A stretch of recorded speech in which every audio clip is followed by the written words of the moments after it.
Okay, welcome back to this another video of ESI topic, that is urbanization and migration. So this is probably the last topic that we are going to cover for the ESI subject, and the last topic itself is urbanization and migration. This is probably one of the social issues topic. So let us see. Urbanization introduction. Urbanization, according to World Bank, refers to the increase in the proportion of people living in urban areas compared to rural areas. In simple terms, central idea of urbanization is the growing percentage of people sitting in towns and cities. Okay, in India, area is classified as urban based upon the following criteria: statutory towns governed by municipal corporations, and census towns, minimum population of 5,000, at least 75% of male population working male working population in non-agricultural sector, population density of at least 400 per square kilometer. India's population stood at 1.2 million. What is this? 1,200 million in 2011, with urbanization level of 31.1 percentage. India's urban population is around 11% of that of the world. India will be 50% urban by 2050. This is a good data. India will be 50% urban by the year 2050. Key drivers of urbanization. Economic factors. They are job opportunities, industrialization and commerce, economic efficiency. Yes, social factors, education and healthcare, lifestyle and culture and modernization, infrastructure and policy, improved transport and government initiatives like smart city. These are some of the factors or the reasons which influence urbanization. Urbanization as a process. Urbanization is not simply a demographic shift but a dynamic process that transforms society across various dimensions. Acculturation. Acculturation refers to the way migrants absorb elements of the city's dominant culture. Urban spaces expose people to varied ethnic groups, faith, cultural practices. This exposure can weaken traditional community structures. Diffusion of urban culture. Urban lifestyles and values often spread to rural regions through mass media, migration linkages, and interpersonal communication. Education and mobility. Social mobility. Cities provide broader access to education, enabling individuals to upgrade their skills and improve their living standards. This can also reshape social hierarchies, shifting from caste-based structures to those influenced by educational and professional achievements. Then we have political administrative processes, changing power structures. As urban population expands, their political significance grows.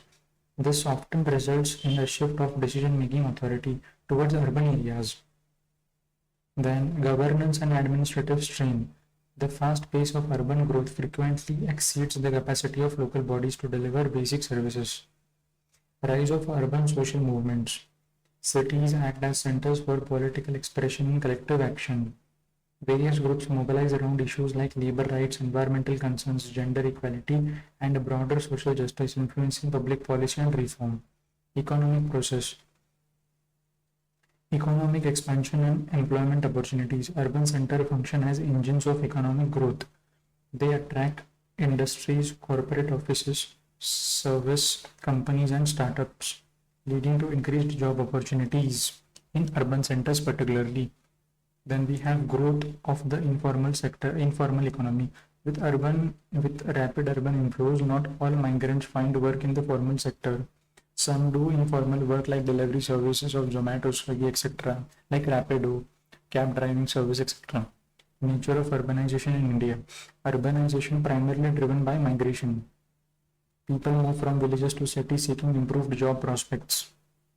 Extremely rapid urban expansion, cycle of unregulated growth, uneven and dispersed urban growth.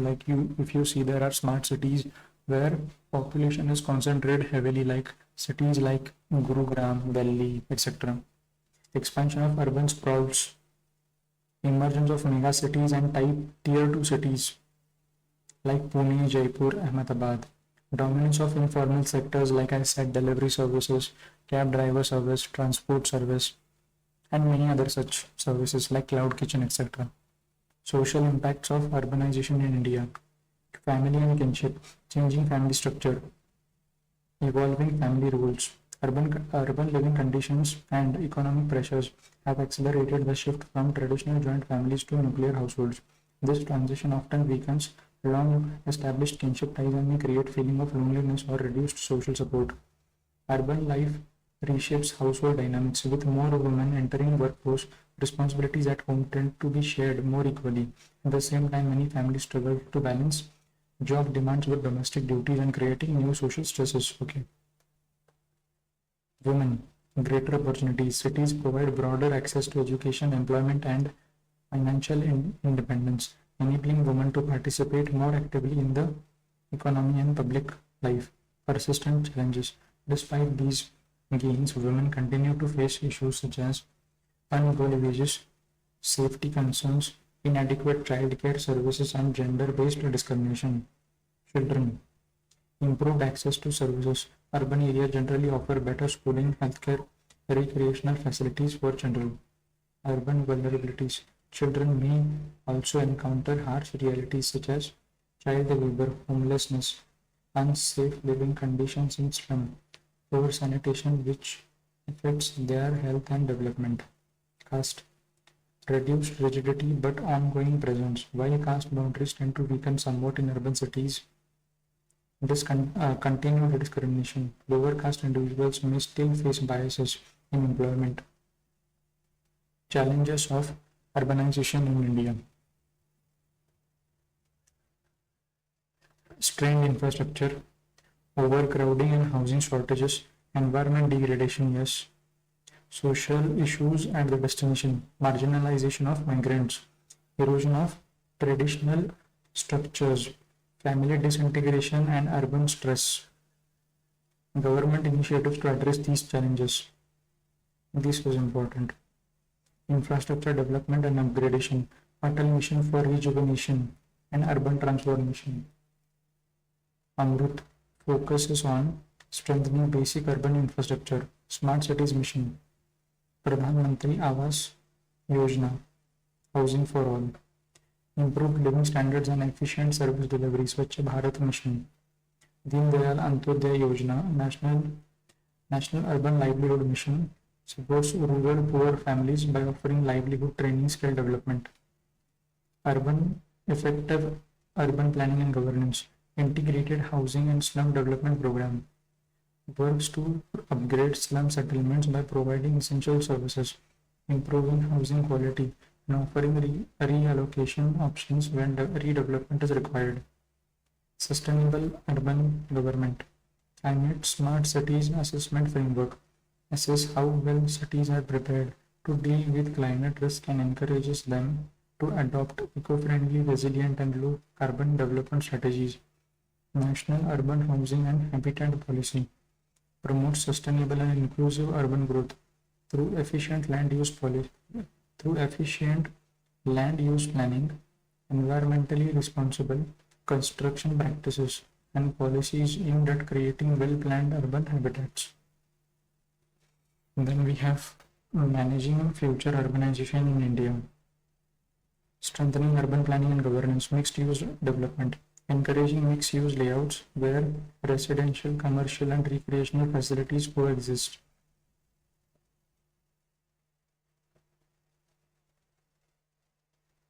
Such planning reduces long commutes, curbs congestion.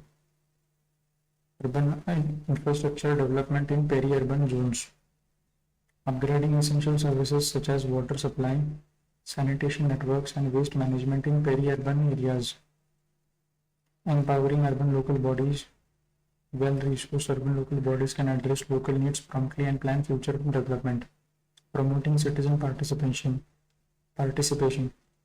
Citizen engagement helps align development policies with community needs and fosters a sense of ownership in shared urban spaces. Inclusive development of small cities. Focus on Tier 2 and Tier 3 cities. Strengthen and invest in the growth of smaller cities. These emerging cities have the potential to become engines of economic growth, reducing pressure on megacities, improving infrastructure connectivity and economic opportunities in smaller cities. Government can attract industries and service sector firms and skilled workers in these regions, creating alternative growth hubs. Well-developed Tier 2, Tier 3 cities can serve as alternative destinations for migrants who seek better jobs. This supports balanced regional development, ensures equitable distribution of public resources, and prevents the formation of excessively large and unmanageable urban agglomerations. Then we have the topic of migration. So we have covered urbanization, the first half, and the second half is migration. Migration comes from the Latin term to shift or move. Factors of migration. Push factor refers to circumstances that encourage people to leave their current location. These typically involve adverse conditions that make individuals look for better alternatives elsewhere. Economic causes. Unemployment, poverty, and economic downturn. Social causes. Inadequate education infrastructure, limited healthcare access, lifestyle considerations. Political causes. Conflict and violence, political instability, and discrimination. Environmental causes. Natural calamities, climate change, resource shortage. Then pull factors, economic opportunities, employment availability, higher living standards, educational and career growth. Social factors, family reunification, cultural appeal, access to social services. Political factors, stable governance, rights and freedoms, asylum provisions. Environmental factors, pleasant climate, environmental security. Facilitating factors, transportation, communication, globalization, immigration, policies. So these are the various dimensions or pillars which encourage a person to migrate from one place to another. Types of migration. Internal migration occurs when people move from one place to another within the same country. Rural to rural, rural to urban, urban to rural, and urban to urban. External migration, movement from one country to another. Immigration. It can be classified as immigration, migration from a country to another, and emigration, migration out of the country. It can be classified as immigration and emigration. For example, emigration. A student from Nepal moves to India for higher education. Emigration. An Indian engineer moves to Canada for work. Okay. So, emi means in and emi means out. Forced migration, families forced to Odisha due to cyclone, due to a disaster or a war. Voluntary migration, temporary migration, permanent migration, reverse migration. Pattern of migration in India. Migration trends in India. Let us see migration trends. One frequently used indicator of mobility is the proportion of migrants within the population in the given time. Roughly 37% of India's population are identified as migrants. The migration rate for both males and females reached its highest point in 2011, with more than half of females migrating during the prior decade. Compared to earlier decades, rural to urban area mobility has increased more than urban mobility. In rural areas, about 37% of the population was classified as migrants. The sex-wise breakdown shows the migration for both sexes increased. Okay, migration by streams. Migration stream refers to total number of movement during a specific migration period. Okay, migration interval. Migration interval is a concept used in migration studies and measurement to define a fixed period during which migration movements are observed and documented. It serves as a time window that allows researchers and demographers to assess and analyze migration patterns within a set duration. Consequences of migration: labor and productivity. Migration often originates from regions of excess labor in which can raise average productivity as it encourages the adoption of labor saving. Okay. Remittances and financial impacts. Yes, we will get the remittances from abroad if more NRIs send money.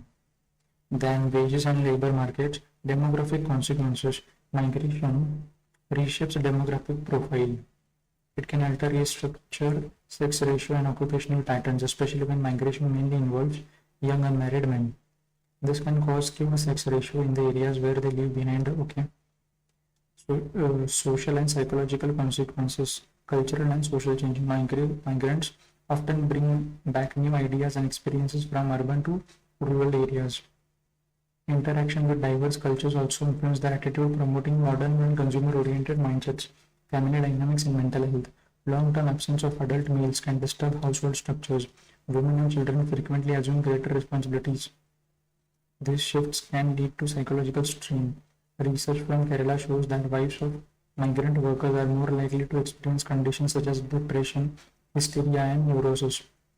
The large-scale migration to Gulf countries, known as Gulf Boom, has had a particularly strong impact on mental health well-being of the families. Environmental consequences, pressure on resources, land use changes, urban sprawl and deforestation, and water resource. Okay. So we have studied urbanization, we have studied migration, and that was it. So yeah, this was the last topic of ESI that we have covered, and thank you for staying tuned up till now. And let's start with the new subject of, I think, agriculture, that is ARD, very soon. Thank you and see you in the next video.